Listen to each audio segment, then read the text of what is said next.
తెలంగాణ రాష్ట్రంలో బడ్జెట్ సమావేశాలు స్టార్ట్ కాబోతున్నాయి. సర్కార్ మారిన తర్వాత ప్రవేశపెడుతున్నటువంటి ఫస్ట్ బడ్జెట్. సో అందరికీ కూడా ఎక్స్పెక్టేషన్స్ ఉంటాయి. ఒకవైపు దెన్ కాంగ్రెస్ వర్సెస్ బీఆర్ఎస్గా సీన్ మారిపోయింది. గత కొంతకాలంగా మాటల దాడి ఏ రకంగా ఉంటుందో మనం అందరం చూసాం. అండ్ నీళ్ల విషయంలో అయితే ఈ మధ్య కాలంలో ఎట్లాంటి ఫైట్ నడుస్తుందో కూడా చూసాం. సో ఇవన్నీ ఇంట్రెస్టింగ్గా మారబోతున్నాయి. అండ్ రేపు మాజీ CM KCR and BRS floor leader KCR రేపు అసెంబ్లీకి హాజరవుతారా లేదా, ఇది అందరికీ ఉన్నటువంటి ఇంట్రెస్టింగ్ పాయింట్ కూడా. సో మాట్లాడదాం. మనతో పాటు ఉన్నారు సంజయ్, ఇన్పుట్ ఎడిటర్. సంజయ్, ఏం జరగబోతోంది రేపు అసెంబ్లీలో? బడ్జెట్ సమావేశాలు, కాంగ్రెస్ సర్కార్ వచ్చిన తర్వాత ఫస్ట్ బడ్జెట్ సమావేశాలు అందరూ కూడా ఎక్స్పెక్ట్ చేస్తారు ఎట్లా ఉంటాయి ఏంది అనేసి. ఒకటి, then BRS floor leader KCR for the first time అసెంబ్లీకి వస్తారని అందరూ ఎక్స్పెక్ట్ చేస్తున్నారు. రాబోతున్నారా, రావట్లేదా? సౌమ్య, మొత్తమైన రేపు తెలంగాణ రాష్ట్ర బడ్జెట్ సమావేశాలు రేపు జరగబోతున్నాయి. దీనికి సంబంధించింది ఇప్పటికే రాష్ట్ర ప్రభుత్వం రేవంత్ రెడ్డి ముఖ్యమంత్రికి సంబంధించినటువంటి కాంగ్రెస్ పార్టీ కొత్తగా కొలువుదీరినటువంటి కాంగ్రెస్ గవర్నమెంట్ ముఖ్యమంత్రి రేవంత్ రెడ్డికి సంబంధించి రేపు అసెంబ్లీ బడ్జెట్ సమావేశాలు వాడి వేడిగా జరుగుతాయి అనేసి ఉద్దేశంతో అంటే చాలా పకడ్బందీగా కొంత అంటే రాష్ట్ర బడ్జెట్ ఎలా ఉండాలి, ఏ విధంగా ఉండాలి అనేసి కసరత్తు అయితే ఇప్పటికే రాష్ట్ర ప్రభుత్వము అంటే రకరకాల చర్యలు అయితే చేపట్టింది. అదేవిధంగా బీఆర్ఎస్కి సంబంధించినటువంటి ఫ్లోర్ లీడర్ మాజీ ముఖ్యమంత్రి కె చంద్రశేఖరరావు రేపు అసెంబ్లీకి వస్తున్నాడా లేదు అనేది తెలంగాణ ప్రజలు ఎదురు చూస్తున్నటువంటి ఒక అంశం. ఎందుకంటే కాంగ్రెస్ పార్టీ ఇచ్చినటువంటి ఉచిత హామీలు ఏవైతే ఉన్నావో వీటన్నిటినీ అసెంబ్లీ వేదికగా ప్రజాపక్షాన మాట్లాడాలి, కేసీఆర్ రావాలనేసి తెలంగాణ ప్రజలు ఎదురు చూసినటువంటి అంశము. కాకపోతే రేపు కేసీఆర్ అసెంబ్లీకి అంటే రేపు కేసీఆర్ అసెంబ్లీకి వస్తలేడు అనేసి బీఆర్ఎస్ వర్గాలు ఇప్పటికే అంటే ఆఫ్ ది రికార్డులో బీఆర్ఎస్ వర్గాలు ఇప్పటికే దీనిపైన ఒక అవగాహన వచ్చింది. రేపు కేసీఆర్ మాజీ ముఖ్యమంత్రి చంద్రశేఖర్ బీఆర్ఎస్ ఫ్లోర్ లీడరు రేపు అసెంబ్లీకి రావడం లేదు అనేసి తేల్చి చెప్పారు. ఎందుకంటే రేపు 13వ డేట్ నాడు అంటే నల్గొండలో జరిగేటటువంటి భారీ బహిరంగ సభలో అక్కడే ప్రజాక్షేత్రంలోనే ఈ ప్రభుత్వాన్ని ఎండగడతాము, ప్రజాక్షేత్రంలోనే ఈ ప్రభుత్వంపై ఇచ్చినటువంటి హామీలకు సంబంధించినటువంటి అంశాలను లేవనెత్తుతామనేసి మాజీ ముఖ్యమంత్రి కేసీఆర్ రేపు జరిగేటటువంటి నల్గొండ సభలో వీటన్నింటిని ఎండగడతామనేసి దానికోసమే అసెంబ్లీకి రావట్లేదు అనేసి బీఆర్ఎస్ వర్గాలు ఇప్పటికే ప్రకటించడం జరిగింది.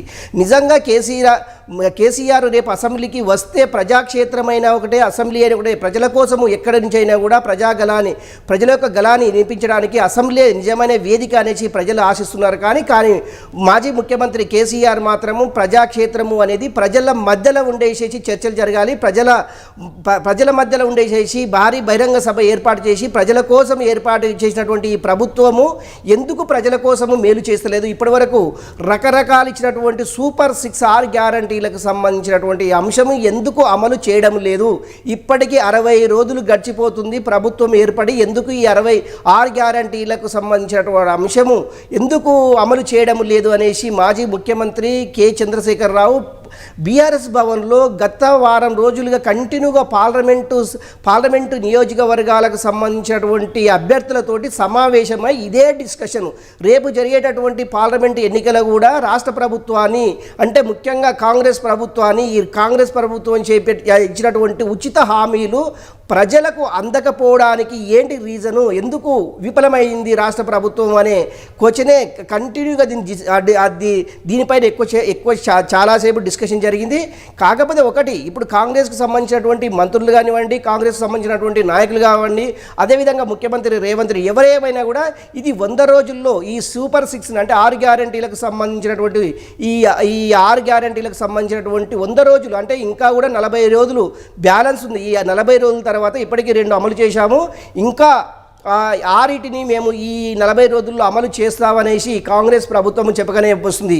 ఏదేమైనా కూడా ఇక్కడ ప్రతిపక్షము కానీ రేవంత్ రెడ్డి ఆల్రెడీ సవాల్ చేశారు కదా, మీకున్నటువంటి డౌట్స్ ఏవైతే ఉన్నాయో రండి, అసెంబ్లీకి రండి, మీరు మాట్లాడండి, మేము మాట్లాడతాము, మీరు మాట్లాడండి, మేము మైక్ కూడా కట్ చేయము, మీరు ఎంతసేపు కావాలంటే అంతసేపు మాట్లాడచ్చు, నీళ్ల దోపిడీ అన్నటువంటి మాట పదే పదే ఇటువైపు నుంచి అటువైపు నుంచి మీ తప్పు ఉంది అంటే మీ తప్పు ఉంది అని, కేఆర్ఎంపీ కావచ్చు లేదంటే కాళేశ్వరంకి సంబంధించి కావచ్చు, ఇది నీటి ఇష్యూ చాలా పెద్దగా అయిపోయింది సంజయ్. సో దీని మీద 2 రోజులు చర్చిద్దాం రండి అనేటువంటి మాట సీఎం రేవంత్ రెడ్డి చెప్పారు.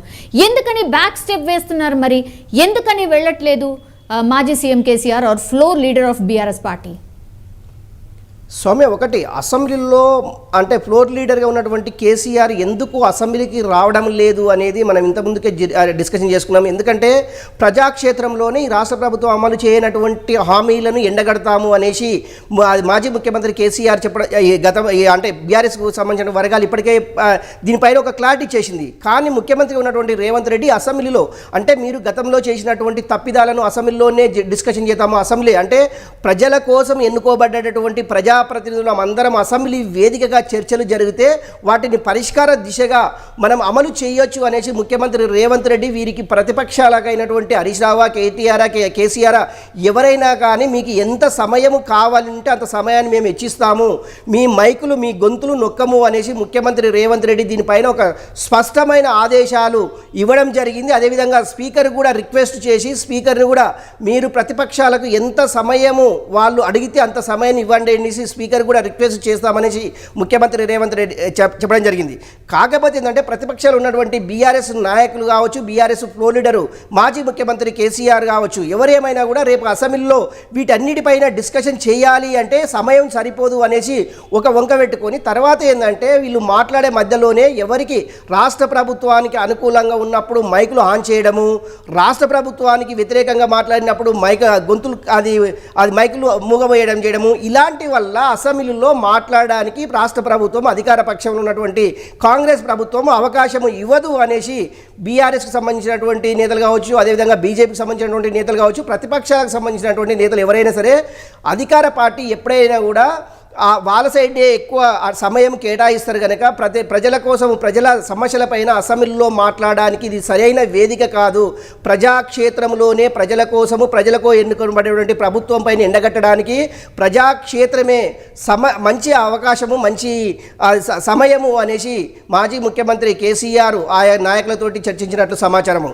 నిజంగా ఒకవేళ మాజీ ముఖ్యమంత్రి ఉన్నటువంటి కేసీఆర్ రేపు అసెంబ్లీకి వస్తే ఏం డిస్కషన్ చేయబోతున్నారు, ఒకవేళ అసెంబ్లీకి వస్తే రాష్ట్ర ప్రభుత్వం ఏ విధంగా వాళ్ళని అప్పుడు గతంలో ఉన్నటువంటి వాళ్ళు చేసినటువంటి అవినీతి పైన ఎలాంటి పైన నిలదీయబోతున్నారు అనేది ఒక చర్చ అయితే రాష్ట్ర రాజకీయాల్లో జోరుగా చర్చ అయితే జరుగుతుంది. ఒకటి కాళేశ్వరంకి సంబంధించినటువంటి మేడిగడ్డ అంటే పిల్లర్ కుంగిన విషయం కావచ్చు, అదేవిధంగా మిషన్ కాకతీయకు సంబంధించినటువంటి కావచ్చు, మిషన్ భగీరథకు సంబంధించినటువంటి 40,000 కిలోమీటర్లకు సంబంధించినటువంటి పైప్ లైన్ ఏదైతే ఉందో ఇది ఎవరు ఆధీనం అంటే ఎవరు కాంట్రాక్ట్లో ఈ వర్క్ చేయించారు, ఇందులో ఎవరెవరు ఇన్వాల్వ్మెంట్ ఉంది, నిజంగా ఈ 40,000 కిలోమీటర్లకు సంబంధించినటువంటి మిషన్ భగీరథకు సంబంధించినటువంటి ఈ పైప్ లైన్ వ్యవస్థకు సంబంధించిన ఒక సీనియర్ ఐఏఎస్ అధికారిని వీడి విచారణ కమిటీగా వేయడం రాష్ట్ర ప్రభుత్వము ఈరోజు దీనికి సంబంధించినటువంటి అప్డేట్స్ని మొత్తం టోటల్ వీటిపైన ఒక డిస్కషన్ చేసేసి దీనికి ఒక కమిటీ వేయడం జరిగింది. ఇది రెండవది. మూడవది ఏంటంటే గత ప్రభుత్వము చేసినటువంటి తప్పిదాలు అంటే మిషన్ భగీరథ కావచ్చు, మిషన్ కాకతీయ కావచ్చు, కాళేశ్వరం కావచ్చు, రకరకాల పైన అంటే నీటి దోపిడీని ఏ విధంగా చేయడము కేసీఆర్కు తెలిసినంత మరెవరికి తెలియదు అనేసి కాంగ్రెస్కి సంబంధించినటువంటి నాయకులు కావచ్చు, కాంగ్రెస్ ప్రభుత్వం కావచ్చు దీనిపైన తీవ్ర విమర్శలు చేస్తున్నారు. మొత్తం మీద బీఆర్ఎస్ ఇటు కాంగ్రెస్కు సంబంధించినటువంటి మాటల తూటాలు పేలిపోతున్నాయని చెప్పుకోవచ్చు. ప్రజలకు సమస్యలు పట్టించుకోకుండా రాష్ట్ర ప్రభుత్వము ప్రజా సమస్యలపై మాట్లాడకుండా బీఆర్ఎస్ తప్పించుకొని తిరుగుతున్నాం అనేసి మామూలు జనాలు అయితే వీటిపైన ఇటు రాష్ట్ర ప్రభుత్వం పైన ప్రతిపక్షం పైన విమర్శలు అయితే జోరుగా సాగుతున్నాయి. మనం చూస్తున్నాము అది డిజిటల్ మీడియాలో వీటిపైన రాష్ట్ర ప్రభుత్వం పైన ప్రతిపక్షం పైన తీవ్రమైనటువంటి చెక్కలు కొడుతున్నారని చెప్పుకోవచ్చు. నిజంగా రేపు జరిగేటటువంటి అసెంబ్లీ సమావేశాల్లో రాష్ట్ర ప్రభుత్వం అవలంబిస్తున్నటువంటి అంశాలు ఏంటిది, అదేవిధంగా ప్రతిపక్ష పాత్ర పోషిస్తున్నటువంటి బీఆర్ఎస్ ఎలాంటి ప్రశ్నలని రాష్ట్ర ప్రభుత్వం పైన ఒత్తిడి ఇవ్వడానికి ఎలాంటి వాటిని సిద్ధం చేసుకున్నారు అనేసి ఈ రెండింటి మధ్యలో రేపు వేడిగా అసెంబ్లీలో చర్చ జరిగే అవకాశం అయితే చాలా స్పష్టంగా కనిపిస్తుంది. ఏదేమైనా కూడా రాష్ట్ర ప్రభుత్వం పైన అన్ని డిపార్ట్మెంట్ల పైన ఒక ఎంక్వైరీ, ప్రతి డిపార్ట్మెంట్ పైన అయితే ఒక ఎంక్వైరీ కమిటీలు వేశాము. ఈ ఎంక్వైరీ కమిటీలు వచ్చేటటువంటి రిపోర్టు ఆధారంగానే ఆ నాయకుల పైన అధికారుల పైన యాక్షన్ ఉంటుందనేసి రాష్ట్ర ముఖ్యమంత్రి రేవంత్ రెడ్డి చెప్పాడు. నిజంగా కూడా రేపు జరిగేటటువంటి అసెంబ్లీ సమావేశాల్లో ప్రతిపక్షంలో ఉన్నటువంటి బీఆర్ఎస్ పైన ఎలాంటి ఒత్తిడి ఉండబోతుంది, ఎలాంటి అంశాలను లేవనెత్తబోతున్న అంశం అయితే రాష్ట్ర ప్రజానీకం అయితే ఎదురు చూస్తుందని చెప్పుకోవచ్చు. Soumya, yes Sanjay, definitely assembly సమావేశాలు ఎన్ని రోజులు ఉంటాయో అన్ని రోజులు కూడా మాటల యుద్ధం అయితే డెఫినెట్లీ ఉండబోతోంది. అది ఒక విషయం పక్కన పెడితే సంజయ్, ఆఫ్టర్ అసెంబ్లీ సమావేశాలు కొనసాగుతుండగానే ఇప్పుడు నల్గొండలో బీఆర్ఎస్ 13వ తారీఖున బహిరంగ సభ అని ఆల్రెడీ అనౌన్స్ చేసిన పరిస్థితి కనిపిస్తోంది. ఇంకో ఇన్నర్ ఇన్ఫర్మేషన్ కాంగ్రెస్ పార్టీ నుంచి ఏం తెలుస్తోంది అంటే, ఆ రోజే 2 హామీలు ఏవైతే ప్రకటించారో ప్రియాంక గాంధీని అదే రోజు పిలిపించి ద సేమ్ నల్గొండ వేదికగానే అక్కడే సభ పెట్టబోతున్నారు అనేది కూడా వినిపిస్తోంది. నిజంగా ఇది జరగబోతోందా? ఒకటి సౌమ్య, అంటే కేసీఆర్ అంటే జలదోపిడికి సంబంధించినటువంటి అంశాలను రాష్ట్ర ప్రభుత్వం అవలంబిస్తున్నటువంటి తీరుపైన భారీ బహిరంగ సభ నల్గొండలో అనుమతి కావాలని రాష్ట్ర ప్రభుత్వానికి కోరంతో నల్గొండ జిల్లాకు సంబంధించినటువంటి ఎస్పీ దీప్తి ఎవరైతే ఉన్నారో ఇక్కడ యాక్షన్ 30 ఈ సంబంధించినటువంటి సభలు సమావేశాలు ఏర్పాటు చేయడానికి అనుమతి లేదు అనేసి ఆమె కరాఖండిగా చెప్పడం జరిగింది. అదిలోనే వెంటనే ఆమె సాయంత్రానికల్లా ఏం లేదు, మీరు అనుమతి ఉంది అనేసి ఎప్పుడైతే అక్కడ నల్గొండ ఎస్పీ గారు చెప్పిన వెంటనే ఆ సభకు సంబంధించినటువంటి ఏర్పాట్లపైన అప్పటికే బీఆర్ఎస్ నాయకులు చాలా భారీ ఎత్తున చేస్తారు. ఎందుకంటే మొదటిసారిగా మాజీ ముఖ్యమంత్రి మొదటిసారిగా ఆయన బహిరంగ సభ ఎలా ఉండబోతుంది అనే అంశంపైన అయితే అక్కడ రాష్ట్ర ప్రజానీకం అయితే ఎదురు చూస్తున్నటువంటి అంశము.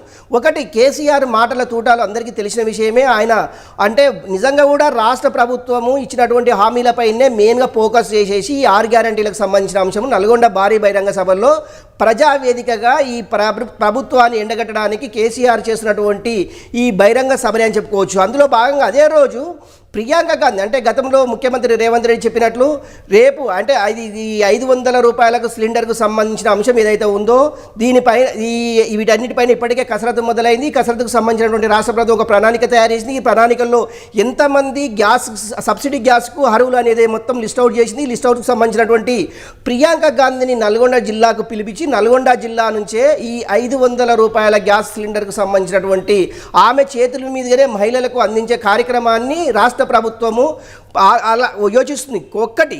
రెండవది ఏంటంటే కాంగ్రెస్ ప్రభుత్వములు ఏర్పడ్డ తర్వాత రెండోసారి అధికారంలోకి వచ్చిన తర్వాత ఒకటి ఫస్ట్ రెండు అమలు చేయడం జరిగింది. మూడవది ఈ 500 రూపాయలకు సంబంధించినటువంటి సిలిండర్ ఏదైతే ఉందో ప్రియాంక గాంధీ చేతుల మీదుగా అందరికీ అందించాలని ఒక ఉద్దేశంతో ప్రియాంక గాంధీని 13వ డేట్ నాడే నల్గొండకు పిలవడం జరుగుతుందనేసి కాంగ్రెస్ వర్గాలు ఇప్పటికే కొంత కాంగ్రెస్ గాంధీ భవన్లో చెక్కలు కొడుతున్నటువంటి అంశము. నిజంగా ఒక పక్క మాజీ ముఖ్యమంత్రి కేసీఆర్ భారీ బహిరంగ సభ, మరో పక్క రాష్ట్ర ప్రభుత్వము ఉచిత 500 రూపాయల సిలిండర్ సంబంధించిన ప్రియాంక గాంధీ భారీ బహిరంగ సభ, ఈ రెండిటికి ఎలా కుదురుతుంది అనేసి పోలీసులు తలమునకలు అవుతుందని చెప్పుకోవచ్చు. నిజంగా కూడా ఓ పక్కన అధికార పక్షము, మరో పక్కన ప్రతిపక్షం చేస్తున్నటువంటి ఈ అడావుడి అంటే నల్గొండ పోలీసులు అయితే అడలెత్తిస్తున్నారని చెప్పుకోవచ్చు. ఒకటి సౌమ్య. రెండవది ఏంటంటే సెక్యూరిటీకి సంబంధించినటువంటి ఇటు అది ప్రతిపక్షం చేస్తున్నటువంటి కేసీఆర్ బహిరంగ సభ, అదేవిధంగా ప్రియాంక గాంధీ వస్తున్న భారీ బహిరంగ సభకు సంబంధించినటువంటి రాష్ట్ర ప్రభుత్వం ఇప్పటి వరకు అయితే అంటే ఒకటి అధికారికంగా ప్రకటన అయితే ఇక్కడ చేయలేదు. కాకపోతే గాంధీ భవన్లో ఈ యొక్క 500 సిలిండర్ సబ్సిడీ సిలిండర్కి సంబంధించినటువంటి గాంధీ భవన్లో చెక్కలు అయితే కొడుతుందని చెప్పుకోవచ్చు. సౌమ్య, ఇప్పుడు ఇద్దరు నాయకులు కూడా పెద్ద నాయకులు. సో అటు ప్రతిపక్ష నాయకుడు ఎవరైతే ఉన్నారో బీఆర్ఎస్ అధినేత KCR for the first time నల్గొండకు వెళ్ళబోతున్నారు. దెన్ ఇప్పుడు ప్రియాంక గాంధీ ఏమో హామీల్లో భాగంగా ఆమె కూడా అక్కడికి రాబోతోంది. ఇద్దరు పెద్ద లీడర్స్. ఒక నల్గొండ అనేది ఒక చిన్న డిస్ట్రిక్ట్ అనుకోవచ్చు. సో నిజంగానే మీరన్నట్టుగా సభలకు వెళ్ళేటప్పుడు ఎంత పెద్ద ఎత్తున మంది మార్బలం ఉంటారు ఆర్ ప్రజలు వెళ్ళబోతున్నారు మీకు అందరికీ తెలుసు. అండ్ సిటీకి కూడా చాలా దగ్గరగా ఉంటుంది నల్గొండ. సో ఎట్లా మేనేజ్ అవుతుంది? నిజంగానే పాసిబిలిటీ ఎంతవరకు ఉంది? అంటే 2 సభలు కూడా ఒకటే దగ్గర పెట్టడానికి నిజంగా ఎంతవరకు పాసిబిలిటీ ఉంది సంజయ్? స్వామి ఒకటి ఆల్రెడీ అధికారికంగా బీఆర్ఎస్ అయితే ఇప్పటికే ప్రకటించింది, పోలీసు అనుమతి, ఎస్పీ అక్కడ ఉన్నటువంటి దీప్తి గారు కూడా దీనికి అనుమతి ఇవ్వడం జరిగింది. అంటే కేసీఆర్ దీనికి వచ్చి ఈ సభకు ఏర్పాట్లకు సంబంధించినటువంటి ఇప్పటికే బీఆర్ఎస్ శ్రేణులను ఆదేశించారు. బీఆర్ఎస్కి సంబంధించినటువంటి బీఆర్ఎస్ సంబంధించినటువంటి ఎక్స్ ఎమ్మెల్యేలు కావచ్చు, ఎక్స్ మినిస్టర్లు కావచ్చు, ఎక్స్ ప్రజెంట్ ఎమ్మెల్యేలు కావచ్చు, ఎవరేమైనా కూడా ఈ భారీ బహిరంగ సభలో అందరూ తోడ్పడేసి భారీ బహిరంగ సభను సక్సెస్ చేయాలి. అంటే కొత్తగా కొలువు తీరినటువంటి కాంగ్రెస్ ప్రభుత్వం పైన ఇరుచుకుపడడానికి ఒక ప్రజా వేదిక అనేసి కేసీఆర్ చెప్పారు. అందులో భాగంగానే ఇక్కడ ఏర్పాటు చేస్తున్నటువంటి ఈ భారీ బహిరంగ సభకు తెలంగాణ ప్రజానిక మొత్తం తరలి వచ్చే అవకాశం ఉంది అనేసి బీఆర్ఎస్ శ్రేణులు చెప్పడం జరుగుతుంది. అదేవిధంగా కేసీఆర్ తలదన్నే విధంగా కేసీఆర్కు భిన్నంగా కేసీఆర్కు మాట్లాడినటువంటి మాటలకు భిన్నంగా ప్రియాంక గాంధీని పిలిపించేసి ఇంతకంటే 3 ఇంతలు ఎక్కువగా భారీ బహిరంగ ఏర్పాటు చేసి ఈ భారీ బహిరంగ సభల్లో ఎలాంటి విషయాలు మాట్లాడించాలి, ఎలాంటి హామీలను ఇప్పించాలి ప్రియాంక గాంధీతో ఒక వ్యక్తి అయితే, రెండవది ఏంటంటే ఈ 6 గ్యారంటీలకు మనం ఏదైతే ఇంతకుముందుకు మాట్లాడుకున్నట్టు సబ్సిడీ 500 సిలిండర్కి సంబంధించినటువంటి ఆమె చేతుల మీదుగా మహిళలకు అందించే కార్యక్రమాన్ని, ఈ 2 కార్యక్రమాలను ఇక్కడి నుంచే ప్రారంభించాలనేసి రేవంత్ రెడ్డి కాంగ్రెస్ పార్టీ ముఖ్యమంత్రి తెలంగాణ ముఖ్యమంత్రి ఉన్నటువంటి రేవంత్ రెడ్డి దీనిపైన ఒక ఫోకస్ అయితే చేశారు. కాకపోతే ఒకటి రాష్ట్ర ప్రభుత్వం నుంచి అధికారికంగా ఎలాంటి ప్రకటన అయితే విడుదల కాలేదు. కాకపోతే గాంధీ భవన్ చుట్టూ చెక్కలు అయితే కొడుతుంది. ప్రియాంక గాంధీ నల్గొండ రాబోతున్నారు 13వ డేట్ నాడు. 500 రూపాయల సబ్సిడీ సిలిండర్ ప్రియాంక గాంధీ చేతుల మీదుగా మహిళలకు అందజేయనున్నారు అనేసి చాలా ప్రచారం అయితే చాలా బలంగా సాగుతుంది. మూడవది ఏంటంటే పార్లమెంటు ఎన్నికలు రాబోతున్నాయి. పార్లమెంటు ఎన్నికలకు సంబంధించింది కూడా ఈ బహిరంగ సభ ద్వారానే చూసినవా. కాంగ్రెస్ ప్రభుత్వం అధికారంలోకి వచ్చి 60 రోజుల్లోనే ఇచ్చినటువంటి 6 గ్యారంటీలకు ఇప్పటికీ 3 అమలు చేశాము. 4వది నిరుద్యోగులకు ఉద్యోగ అవకాశాలు సుమారు 15,000 కానిస్టేబుల్లకు సంబంధించినటువంటి నోటిఫికేషను రేపు 15వ డేట్ నాడు రిలీజ్ కాబోతుందనేసి టీఎస్పీసీకి సంబంధించినటువంటి వర్గాలు కూడా ఒక ప్రకటన అయితే విడుదల చేసే అవకాశం ఉంది. ఏదేమైనా కూడా రాష్ట్ర ప్రభుత్వం ఇప్పించినటువంటి 6 గ్యారంటీలకు సంబంధించినటువంటి 4 గ్యారంటీలను ఈ యొక్క ప్రియాంక గాంధీ చేతుల మీదుగానే ఇచ్చాము అనేది చెప్పియడం ఒకటి. నాలుగవది ఏంటంటే రైతు రుణమాఫీ కావచ్చు, రైతు బంధు కావచ్చు, వీటిపైన కూడా అక్కడి నుంచి ఒక ప్రకటన చేసేసి అదే రోజు రైతు అకౌంట్లలో రైతు బంధుకు సంబంధించినటువంటి డబ్బులని కూడా జమ చేసే అవకాశం అక్కడే రైతులకు మెసేజ్ రూపకంగా ప్రకటించే అవకాశం అయితే చాలా స్పష్టంగా ఉంది. ఈ 6 గ్యారంటీలకు సంబంధించినటువంటి ఓన్లీ ఒకటి ఏంది అంటే 2 లక్షల రుణమాఫీ ఒకటి, అదేవిధంగా 2 లక్షల ఉద్యోగాలకు సంబంధించినటువంటి ప్రకటన కూడా రేవంత్ రెడ్డి చేసే అవకాశం ఉంది. ఈ 2 లక్షల ఉద్యోగాలకు సంబంధించినటువంటి ప్రకటన ఏ విధంగా ఉండబోతుంది, 2 లక్షల రుణమాఫీకి సంబంధించినటువంటి ప్రకటన ఏ విధంగా ఉండబోతుంది అని తెలంగాణ ప్రజానికం అయితే ఎదురు చూస్తుంది. సౌమ్య, ఆల్ రైట్ సంజయ్, మొత్తం మీద అది రేపటి నుంచి అయితే అసెంబ్లీ సమావేశాలు స్టార్ట్ కాబోతున్నాయి.